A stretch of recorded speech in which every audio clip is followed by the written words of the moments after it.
Assalamualaikum warahmatullahi wabarakatuh, teman-teman sekalian, khususnya para warga komunitas Nabi Yusuf. Alhamdulillah saya sudah kembali sekeluarga ya dari liburan di Pulau Sumba, bahkan udah potong rambut. Dan hari ini tadi pagi ya kami berdua ini suami istri menghadiri undangan ya untuk halal bil halal di kompleks Pesona Kayangan ini. Sangat senang sekali ya tadi beserta warga, terutama berkat moto ABG-nya di sini ya. Itu bukan anak baru gede atau ABG itu apa namanya angkatan barusan gocap gitu ya, barusan 50 gitu, tapi adalah aman, bersih dan guyup gitu. Terasa sekali tadi guyupnya ya, suasananya akrab ya, kemudian juga bisa sharing ya, sehingga kami berdua suami istri berkomitmen menjadi warga yang baik ya, dengan juga siap berkontribusi ya di bidangnya masing-masing, terutama kalau saya ingin sharing session pengalaman mempersiapkan kemakmuran ya, berdasarkan pengalaman saya 25 terakhir di pasar modal, sementara istri saya yang psikolog juga bisa juga membantu ya gitu. Nah, yang tadi juga menariknya banyak yang relatif sudah kenal Pak Budi. Saya pernah di kelas Pak Budi loh gitu ya. Dan ada yang bilang, Pak Budi, saya waktu sesi dengan Alin saya juga hadir gitu dan pengen nanya ya, dan di situ banyak diskusi dan diskusinya menurut saya menarik ya. Tapi ada dua hal yang ingin kita bahas karena ini termasuk yang paling sering dibicarakan, yakni Pak Budi, saat ini tuh investasi paling bagus itu di saham, di properti, di emas, atau bahkan di kripto gitu ya.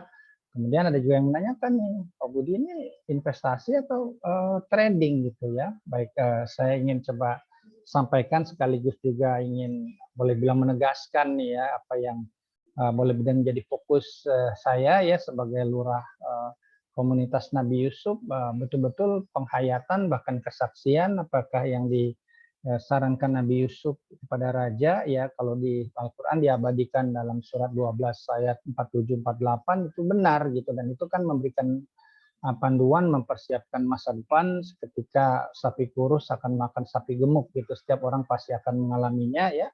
Jadi di sana mengingatkan ada 3 tahapan investasi ya, growth, protection, distribution. Fala tajra'una sab'a sinin da'aban, hendaklah kalian bercocok tanam selama 7 tahun secara berkelanjutan. Itu fase growth ya, pertumbuhan, itu bisa dengan growing asset ya, di sini adalah seperti talenta, seperti saham dan properti khususnya ya. Kemudian saran yang kedua, fama hasadtum fazaruhu bisumbulihi, maka apa yang kalian panen tetaplah pada tangkainya. Ini proteksi yang paling bagus pakai SBN ya, terutama apabila target investasi untuk persiapan pensiun sudah tercapai. Don't take unnecessary risk gitu ya, kita amankan dari risiko gagal bayar ya, kemudian dari risiko inflasi dan risiko likuiditas ya, karena SBN semakin liquid. Dan saran yang ketiga adalah illa qalilan mimma ta'kulun, kecuali sedikit untuk kalian makan ya, bahwa itu distribusi, bagaimana manfaat investasi didistribusikan sepanjang hayat gitu. Dan saran Nabi Yusuf juga mengingatkan sebetulnya kita sendiri adalah tanaman, apa yang kita tanam dalam diri kita, talenta kita, cara berpikir kita, lingkungan kita, pergaulan kita ya, bahwa itu menurut saya sangat sangat penting ini di rumah lagi ya banyak kegiatan gitu. Dan di situ juga pendidikan, khususnya pendidikan anak ya, bisa kita siapkan gitu apa yang harus kita lakukan untuk pendidikan ya. Jadi dan kami sendiri suami istri memberikan kebebasan, anak mau kuliah di mana, di bidang apa ya, dan selalu diingatkan bahwa investasi itu bagaimana hasil terbesar ketika dipetik. Jadi ya perlu dipertanyakan kira-kira pekerjaan apa yang terbaik untuk 10 sampai 20 tahun ke depan ya. Jadi itu memberikan hasil terbaik.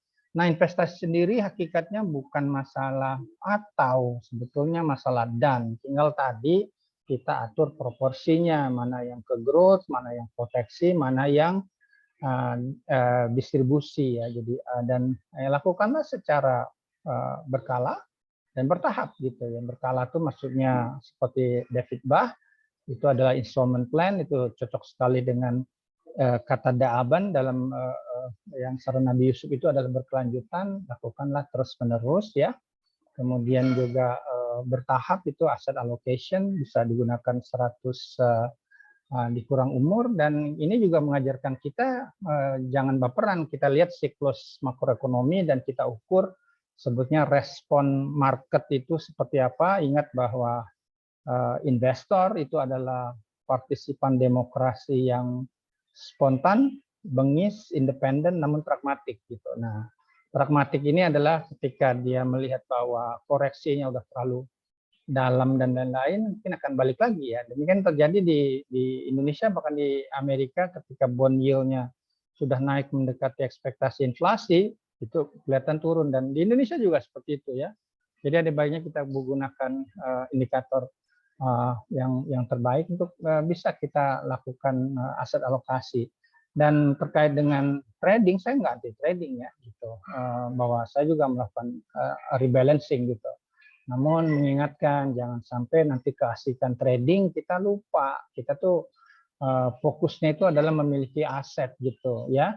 Jangan sampai juga nanti kalau belajar investasi itu aktif begitu trading kemudian kalah gitu, malah trauma, nggak invest sama sekali ya. Dan investasi bisa Anda lakukan dengan dua cara, bisa langsung, bisa menggunakan jasa fund manager.